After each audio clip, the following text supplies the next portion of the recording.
एक दिन जंगल से एक हिरन टहलते टहलते ना जाने किस रास्ते पर भटक गया और किसी दूसरे ही जंगल में जा पहुंचा। वो खुद भी हैरान हो गया कि वो कहाँ आ गया है।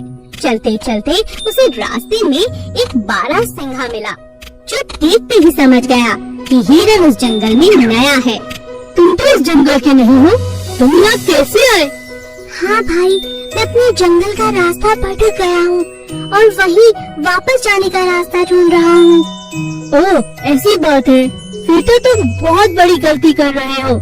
इस जंगल में बहुत से जंगली जानवर हैं जो दूसरों को मार कर खा जाते हैं। अगर किसी ने तुम्हें देख लिया तो बहुत बड़ी दिक्कत में पड़ जाओगे। ऐसा कहकर बारहसिंघा वहाँ से चला गया और हिरन समझा, ये मुझे डरा रहा है। ये जंगल मुझे बहुत अच्छा लग रहा है, इसे पूरा घूम कर ही अपने जंगल वापस जाऊंगा। चलते चलते अचानक उसका पैर सोए हुए शेर की पूंछ पर जा पड़ा। शेर ने हिरन को देख लिया और जोर से गुर्राया।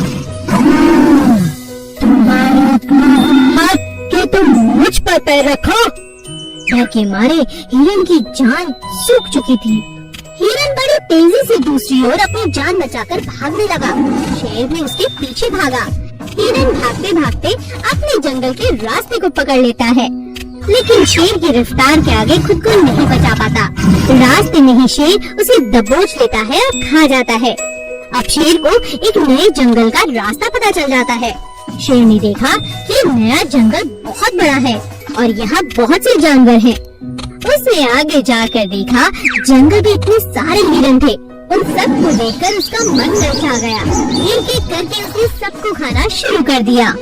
अब जंगल के सभी हिरन असुरक्षित थे। हिरन के सरदार ने कहा, हमें कुछ करना होगा, नहीं तो ये शेर हम सबको खा जाएगा।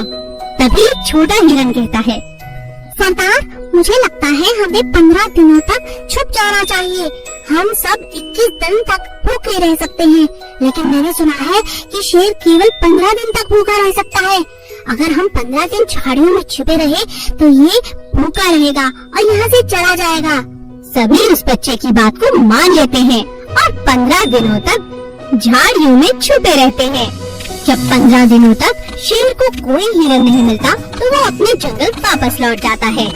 सभी हिरन उस छोटे नन्हे हिरन की बहुत तारीफ करते हैं। अरे वाह, तुमने हम सबको बचा लिया, तुम्हारी तरकीब बहुत अच्छी थी।